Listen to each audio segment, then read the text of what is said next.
Sveiki, pademonstruosiu, kaip reikia atlikti pratimą vertikalų svorio traukimą. Tai atsistojam į treniruoklį, įsikabinam į rankenas, nugara tiesi, pilvo presas aktyvus, žiūrime tiesiai.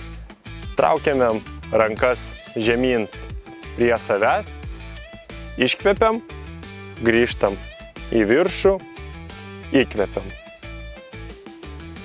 Iškvepiam ir įkvepiam. Ir atleidžiam treniruoklį.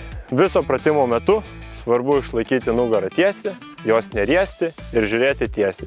Dirba platusis nugaros raumuo, dvigalvis žasto raumuo bei dilbiai.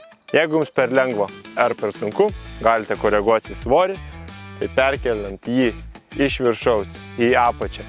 Svorį didinam, iš apačios į viršų svorį mažinam. Tai būtų tiek.